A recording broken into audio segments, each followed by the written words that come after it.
తెలంగాణ రాష్ట్రంలో రేవంత్ రెడ్డి కాంగ్రెస్ సర్కార్ బీసీ ద్రోహిగా ఇవాళ ఈరోజు చూడొచ్చు మనం. బీసీ ద్రోహుల పార్టీ కాంగ్రెస్ పార్టీ అని చెప్పొచ్చు. బీసీల బద్ద వ్యతిరేకి కాంగ్రెస్ పార్టీ అని కూడా చెప్పొచ్చు. ఇక ఈ రాష్ట్రంలో దాదాపుగా 23 నెలలు అవుతుంది కాంగ్రెస్ అధికారంలోకి వచ్చి. 23 నెలలుగా ఈ రాష్ట్రంలో బీసీలను ఒకే ఒక అంశంతో గ్రామ పంచాయతీలను డెవలప్మెంట్ కాకుండా కేంద్ర ప్రభుత్వ నిధులు ఆగిపోతట్టు గ్రామాలను గాలికి వదిలేసి 23 నెలలుగా ఇదంతా జరిగింది. ఒకే ఒక్కటి స్థానిక ఎన్నికల్లో 42% బీసీల రిజర్వేషన్. ఈ అంశం చేత 23 నెలలుగా ఈ రాష్ట్రంలో గప్చుప్పుగా ఉన్నారు గ్రామ పంచాయతీల ప్రజలు 23 నెలలకెళ్ళి. ఎందుకంటే ఆన్నో ఇన్నో ఎవడో ఒకడు బాగుపడతాడు పాపం పోనీ అని చెప్పేసి వెయిట్ చేసినాం మనందరం కూడా. ఇది ఎట్లుందంటే ఇక పొద్దంతా ఊకిందాకట కూర్చొని పొద్దు కందలట ఇక మళ్ళీ ఇప్పుడు ఛాయ్ తాగదాం పద అన్నట్టు ఇన్ని రోజుల దాకా ఈ రాష్ట్రంలో కాంగ్రెస్ పార్టీ 23 నెలలకెళ్ళి టైం వేస్ట్ చేసి బీసీలను మోసం చేసి బీసీలను దగా చేసి ఇలా స్థానిక ఎన్నికల్లో రిజర్వేషన్ లేకుండా పాత రిజర్వేషన్ పద్ధతిలో ఎన్నికలకు పోతాన్నామని చెప్పేసి సావు కబురు సల్లగా చెప్తున్నారు. ఇక నా భాషలో చెప్పాలంటే మన రేవంత్ రెడ్డి గారు ఏం చెప్తారంటే అన్నే చంపుతాడు, చంపినోడు వచ్చి ఇక అంటారుగా సంతార్ప సభ చేసినట్టుగా అనిపిస్తూ ఉంది ఈ రోజు పరిస్థితులు చూస్తూ ఉంటే. ఇక మరి ఆయన గారు నిన్న క్యాబినెట్ భేటీ పెట్టుకురు. క్యాబినెట్ భేటీలో మొన్న డిసైడ్ చేద్దాం అనుకురు. వాస్తవానికి ఈ ముగ్గురు పిల్లల నిబంధన ఎత్తేస్తున్న ఒక డైలాగ్ చెప్పిన రోజు, కానీ ఆ రోజు ధైర్యం సరిపోలే కాంగ్రెస్ పార్టీకి. ఒకవేళ ఈ రోజు ప్రకటిస్తే ఈ రాష్ట్ర ప్రజలు ఆగ్రహవేశాలు లోనవుతారేమో, జూబ్లీస్ లో ఓడిపోదన్న భయంతో ఆ రోజు వాయిదా వేసుకొని ముగ్గురు పిల్లల నిబంధనని కలరింగ్ ఇచ్చారు. ఇవాళ జూబ్లీస్ ఎన్నికల్లో గెలిచిందే తర్వాత ఇక మనల్ని ఓడేం బీకలేడు, ప్రజలు ఇక మోసపోవడానికి రెడీగా ఉన్నారు. మనం మరొకసారి మోసం చేద్దాం. బీసీలను కులగన్న పేరుతోని 23 నెలలుగా ఓడే ఉత్సవ తగలబెట్టిన వాళ్ళ అత్కోరుగాడేమో గ్రామాలు ఆగమైతే ఆగమైనాయి. నల్లికుట్లోడు మన రేవంత్ తొలి వెలుగు, మన తొలి వెలుగు కాదు అది, తెలంగాణ తొలి చీకటి రేవంత్ తొలి వెలుగు. ఇక తెలంగాణ శని రేవంత్ అన్న శనార్థి ఓ నల్లికుట్లోడు రప్పతరు ఇద్దరు కలిసి ఇక ఏదైనా సరే గ్రామ పంచాయతీ నిధులు పోతే మాకే మా బీసీలకు రిజర్వేషన్ కావాల్సిందే, పండబెట్టి తొక్కుతాం, ఉంగబెట్టి గుద్దుతాం, ఇత పత్తి దేశాలు కొడుకులు.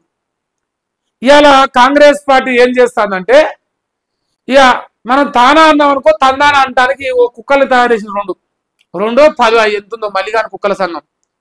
ఇక రేవంత్ రెడ్డి ఎప్పుడైతే బీసీలకు రిజర్వేషన్ 42% అన్నాడో, బీసీల వాదం 42% రిజర్వేషన్ బీసీ సంఘాలు అన్ని పక్కన పడేసారు కొడుకులు. ఇలా అన్ని పక్కన పడేసి తప్పదు మనం ఎన్నికలు పోవాల్సిందే, ఎక్కడ బీసీ నిలబడితే అక్కడ బీసీలను గెలిపించుకోరు అంటారు. ఇప్పుడు కాంగ్రెస్ పార్టీ ఏమంటుంది, పార్టీ పరంగా 42% బీసీలకు రిజర్వేషన్ ఇస్తా ఉంటుంది. ఈ ఎక్కడ బీసీలు నిలబడతారు, కాంగ్రెస్ పార్టీలో బీసీలు నిలబడతారు. ఎక్కడ నిలబడితే ఎక్కడ గెలిపించాలి, బీసీలు ఎక్కడ వెళ్తే అక్కడ గెలిపించాలి. ఎలా నిలబడతారు, కాంగ్రెస్ పార్టీ నిలబడతారు. ఎవరు గెలిపించాలి, కాంగ్రెస్ గారు గెలిపించాలి. ఏలుచ్చనా కొడుకులు చెప్తున్నారు రేవంత్ తొలి వెలుగు తెలంగాణ తొలి చీకటి. ఇది వాళ్ళు చెప్పదలుచుకున్నది. ఇప్పుడు మరి అలా చాలా డీటెయిల్ గా మాట్లాడదాం. బీసీలను నమ్మించి గొంతు కోసిరు ఇద్దరు లుచ్చనా కొడుకులు ప్లస్ కాంగ్రెస్ సర్కారు. ఎవరు ఇద్దరు లుచ్చనా కొడుకులు ప్లస్ కాంగ్రెస్ సర్కారు. మనం ఇది ఇవాళ మన సినిమా పేరు టైటిల్ అనమాట. ఈ సినిమా ఫస్ట్ ఏ పేపర్తో మొదలు పెడదాం, నా లెక్క అయితే ఆంధ్రజ్యోతి కరెక్ట్ అనిపిస్తుంది నాకు. ఆంధ్రజ్యోతి రాధాకిషన్ రెడ్డి ఆయన కరెక్ట్ అనిపిస్తాను. ఎన్నికలు తొలుత పంచాయతీలకు బీసీలకు పార్టీ పరంగా 42% సీట్లు, డిసెంబర్లోనే ఎన్నికలు పూర్తి చేసే యోచన, సుప్రీం సూచనలు చేసింది, హైకోర్టు తీర్పులు చెప్పింది, 3000 కోట్లు మురిగిపోయే ప్రమాదం, వీటి వల్లే నిర్ణయం. ఇది 3000 కోట్లు మురిగిపోతాన్నాయి, కేంద్ర ప్రభుత్వ నిధులు ఆగిపోతాన్నాయి. 30,000 కోట్లు పోనిరా, మా బీసీలకు రిజర్వేషన్ రావాల్సిందే, అన్న లోఫర్ నా కొడుకు ఇవాళ గప్చు స్క్రిప్ట్ వచ్చింది రాతరా, రేవంత్ రెడ్డి ప్యాలెస్ నుంచి స్క్రిప్ట్ వేయింది రాతరా, పొద్దుగాల వార్తలు చేంజ్ అయిపోయినాయి. అందుకే మనం లేటుగా వచ్చినాం. చేంజ్ అయితే అని తెలుసు కదా, లుచ్చనా కొడుకులు అని తెలియ విషయం మనకు తెలియదా? ఇక సుప్రీం సూచనలు చేసింది. ఇక ఇది ఓకే, కోర్టుల నుంచి స్పష్టత వచ్చాకే ప్రాదేశిక ఎన్నికలు. ఇక పాఠ్య పుస్తకాల్లో చేయదని అంత రామాయణం ఉంది, తర్వాత చదువుతా. కానీ బీసీలకు పార్టీ పరంగా కనిష్టంగా 42%, గరిష్టంగా 60% రిజర్వేషన్ ఇద్దాం. కేబినెట్ భేటీలో సీఎం రేవంత్ రెడ్డి ప్రతిపాదన అంగీకారం తెలిపిన మంత్రులు. ఇప్పుడు ఈ రాష్ట్రంలో బీసీలకు స్థానిక ఎన్నికల్లో చట్టపరమైన రిజర్వేషన్ కల్పిస్తామని చెప్పిన పార్టీ ఏంది? ఇలా బ్లాక్ వేసుకొచ్చుకున్నాం, మీరు అబ్జర్వ్ చేస్తలేరు, అందుకే వేసుకొచ్చున్నాం నిరసనగా. ఇగో ఇది కామారెడ్డి బీసీ డిక్లరేషను. విద్య, ఉద్యోగాలు, రాజకీయాల్లో బీసీలకు రిజర్వేషన్లతోని వచ్చిన సర్కార్ ఇది. ఇది ఏం సర్కార్? బీసీల సర్కార్. ఏ లుచ్చలు తెప్పించినామని చెప్పుకురు, నా వల్లే వచ్చింది అధికారం, మా వల్లే వచ్చిరు మీరు రేవంత్ రెడ్డి గారు. ఇట్లాంటి స్టేట్మెంట్లు ఇచ్చి చివరకు ఈ రాష్ట్ర వ్యాప్తంగా బీసీలను నడిబజార్ల గొంతు కోసిర్రు.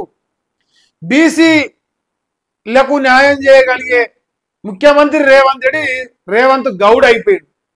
ఇప్పుడు రేవంత్ గౌడ్ కాదు, నేను రేవంత్ రెడ్డినే. మా నాయన పోలీస్ పటేల్, మా తాత పోలీస్ పటేల్, మా ముత్తాత పోలీస్ పటేల్ అని ఇప్పుడు అన్న ప్లేట్ తిప్పేసి ఒకసారి అన్న వాక్యాలు చాలా క్షుణ్ణంగా మనం ఆడుకోవాలి. ఇలా ఏందో రేవంత్ గౌడు, రేవంత్ ఇంకోటి అని మనం మురిసిపోయినాం కదా. అన్న సిల్కపల్లి ఒకసారి ఇంద్రాజన రాష్ట్రాలకు రిజర్వేషన్ల అధికారం ఇవ్వడం అనేది నేరం, అడిగితే జైల్లో పెట్టాలి. రైట్, అట్లాంటి ప్రశ్నని అట్లాంటిది కావాలని అడిగితే జైల్లో పెట్టాలి. దేశ ప్రజల యొక్క ఇప్పుడు ఫెడరల్ సిస్టమ్ లో ఇది ఫైనల్ గా ఆయన చెప్పదలుచుకుంది. గో ఆయన తలకాయల పచ్చ రంగులో వండుకున్నప్పటి నుంచో 3 రంగులు, ఏ రంగు మరి కాంగ్రెస్ అనుకుంటుంది. ఒకప్పుడు కాంగ్రెస్ లో జాయిన్ అయినాకనే ఆయన భావజాలం అది, ఆయన ఆలోచన విధానం అది. Congress fire brand, Revanth Reddy fire అయింది. ఇప్పుడు ఏమని ఫైర్ అవుతుందంటే, ఇగో బీసీలకు రిజర్వేషన్ కాదు, అసలు రాష్ట్రాలకు రిజర్వేషన్ అంటే నేరం. ఇది ఈ 42% కావచ్చు, ఇక ఏదైనా కావచ్చు. అట్లాంటి ప్రశ్న అడిగినోని ఆయన జైల్లో పెట్టాలి కాబట్టి వాడిని జైల్లో పెట్టింది ఇప్పుడు రేవంత్ రెడ్డి. అంతే, అన్నే రిజర్వేషన్ ఇస్తామని జీవో చెప్తాడు, అన్నే బుట్టంగారి మాదిరెడ్డితో కోర్టుల కేసు చేపిస్తాడు, అన్నకే బీసీల పైన వ్యతిరేకత ఉందని వీడియోలు బయటపడతాయి. మళ్ళీ అన్నే బీసీలకు దోకా వేసి 42% పార్టీ పరంగా ఇస్తా పండుకుంటా నేను. మరి 23 నెలలకి వెళ్ళి 7 మొగాడ అంటే నేను నల్లమల్ల ఫుల్ని ఏం చేస్తా? పన్నెడు తొక్కుతారా? ఇప్పుడునే ఏం చేస్తారు? నన్ను చంపుతారా? కోసుకొని తింటారా? నన్ను మూసుకొని ఓట్లు పెట్టుకోవాల్సింది మీరు. అంతే, మీరు వీకగలిగేది మన్ను కూడా లేదు. నేను చెప్పింది తినాల్సిందే, అంతే. మీరు చేసేది ఏం లేదు. ఏం చేస్తారు? 3 ఏళ్ళు నన్ను భరించాల్సిందే. సో ఇలాంటోడు ముఖ్యమంత్రిగా ఉండి బీసీలను మోసం చేసి ఈ రాష్ట్రంలో కాంగ్రెస్ పార్టీ ఇక మేము బీసీల కోసం పుట్టినాం, దేశం మొత్తం కులగా చేసి 1, 2 పొడుస్తాం పీక్తామని కథలు వలికి లాస్ట్కి వచ్చి పీకింది. తెలంగాణ మోడల్, దేశం మొత్తం కులగాన చేస్తాం, తెలంగాణలో కులగాన చేసినాం, తెలంగాణలో బీసీల లెక్క తెలిసినాం, 42% రిజర్వేషన్. ఇప్పుడు బీహార్లో ఓడిపోయారు, జూబ్లీస్ బయటపడ్డరు. ఇక బీసీలతో పని అని మనకు బొత్సు కూడా లేదు మనకు పని. కాబట్టి ఇప్పుడు వాళ్ళు ఏమన్నా వీక్కొని